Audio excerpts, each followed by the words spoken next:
by the Chairman of the Foreign Affairs Select Committee, is essentially this is a spending of a measure of political capital, for which there is to be no return. As the Chairman of the Foreign Affairs Select Committee put it, the Prime Minister won an important reaffirmation of the special relationship.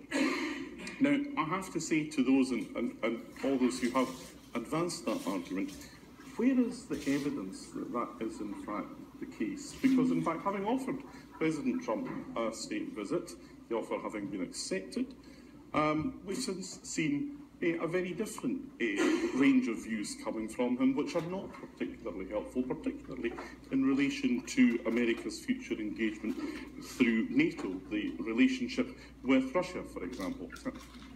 The Honourable Gentleman is making a very important point, and does he not recall indeed another British Prime Minister, one I think did many good things, but I think was deeply naive in the ability he thought he had to influence an American president, and where that led us? Well, indeed, and I had cause to reflect this weekend in relation to that particular former Prime Minister. Indeed, my other concern, though, is that we may have spent this capital in this way, and it may or may not ultimately be effective, but this is week one of a 4-year term. And what, having offered a state visit this time, are we going to offer the next time we want to get a favourable response? Will it be the crown jewels? Who knows? Just about anything is possible these days. Essentially, what we are here talking about is a question of judgment, and in my view, the Prime Minister, in the exercise of her judgment, got it catastrophically wrong. Not just to offer a state visit, but as others have observed, to do it 7 days after his inauguration. Now, this was not something that she just decided on the spur of the moment. We all know the Prime Minister well enough to know that this is not something she would have blurted out to fill an awkward pause in the conversation. So the question is, what was the motivation for this? My personal suspicion is that she was perhaps a little bit spooked by seeing pictures of Nigel Farage and Trump Towers following the election in November, or it may be, as the Right Honourable Member Gordon suggested, trying to pursue questions of trade deals post-Brexit.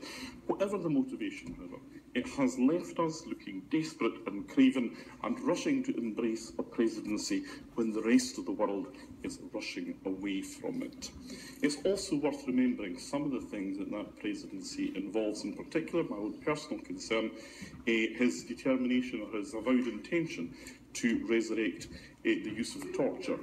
I'm sorry, but I'm down to 4 minutes and I don't have any more injury time, as it's called. You know, waterboarding or something a hell of a lot worse was the expression. When I asked the Foreign Secretary about whether he had raised that with him, he said that he didn't discuss operational matters.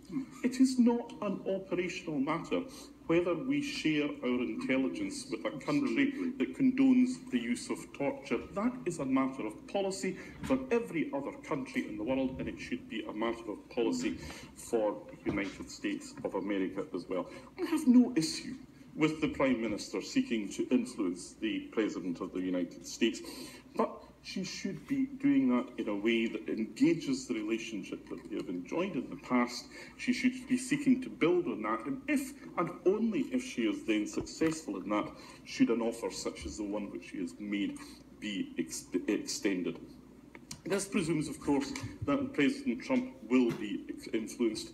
I see little evidence to support that contention. Even those few benign influences that are around him do not seem able to do that.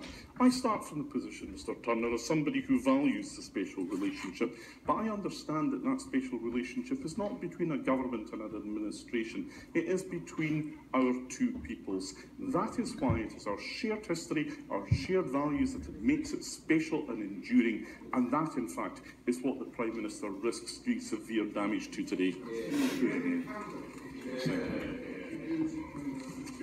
This debate, and I don't just mean the debate in Westminster Hall, but the wider debate would be conducted in a calm and rational fashion. And while I express that hope, I suppose the past hour and 40 minutes would indicate that maybe a hope rather than an expectation.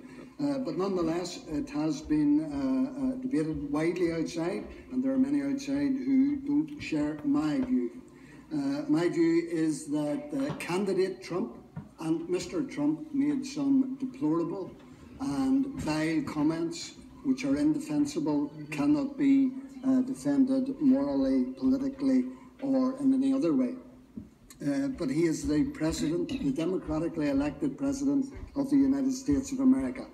As far as I'm aware, 62.9 million people voted for the now President Trump, and the Electoral College system delivered him the presidency. But Mr. Turner, this is the point I wish to labour on in the couple of minutes that I have. We had 8 years ago the election of the then President Barack Obama. We were told at that time that here was a new man. Here was a man whose slogan was, "Yes, we can," who was going to introduce a radical wave of liberal ideas that would bring the United States of America well into the 21st century and would liberate and emancipate that nation state of the great liberty that it has had for over 200 years. And after 8 years of his presidency, according to some, over 60 million Americans, after having 8 years of Obama's presidency, elected a bigoted, misogynistic, racist, paranoid, xenophobe, Islamophobe.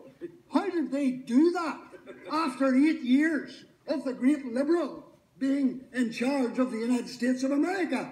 How could otherwise rational, peaceful Democrats vote for such a xenophobe? It is, in part to what the honourable member alluded to, across the free world, Mr. Turner, there is an isolation, not an isolationism of President Trump, but an isolation of peoples, whether it is in the United Kingdom, whether it is in the USA, and we will probably see in the Netherlands, in France, and in Germany.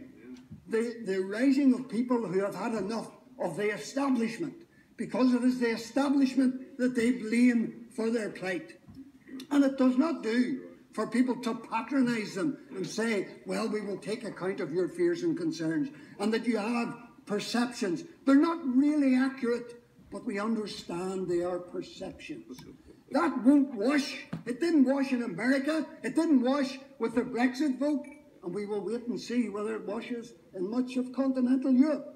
It is time the establishment, the bubble, whether in Westminster, whether in Brussels, whether in Washington, woke up to the reality that people want to see and hear their government, their elected representatives representing them, rather than simply going through the motions of establishing further bubbles and getting retreating into their bubble even more so. So, Mr. Turner, I do not endorse some of the things President Trump said. He has been invited. We should ensure that invite goes ahead, and we should also say to Mr. Trump, some of the things you have said are unacceptable, and if you think the pendulum has swung too far to the left, please, Mr. Trump, be sure and do not allow it to swing too far to the right.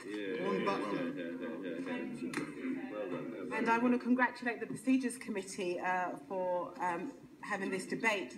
My constituency, Brent Central, is the most diverse constituency in Europe, and for that I am very, very proud. And almost everybody has something to say about Trump and America. And the thing is this, Mr. Turner, that the UK has and always has had a close working relationship with the United States. And it's important to continue that special relationship. But that special relationship comes with responsibility. And we today speak in our parliament, which is older than the United States itself. And we have a responsibility as the elder, if you like, to guide that special relationship. It is often said that when America sneezes, the UK catches a cold. Well, right now, America has a pretty nasty virus. And it's important that that virus doesn't spread. And we have to stop that spread of that virus, because the closeness of our special relationship and the open wound that we have that was created by Brexit leaves us quite vulnerable. And we need to stop this contagion from becoming an epidemic that leads to a pandemic from which the free world may never recover. And there's lots of talk about the negotiations that the Prime Minister did and delivered to be able to deliver, to continue this close working relationship. Well, I say this, that we cannot sell our souls and what we believe in order to be able to sell our goods and services. It's a price way too high to pay. And the antidote to this virus is building bridges, not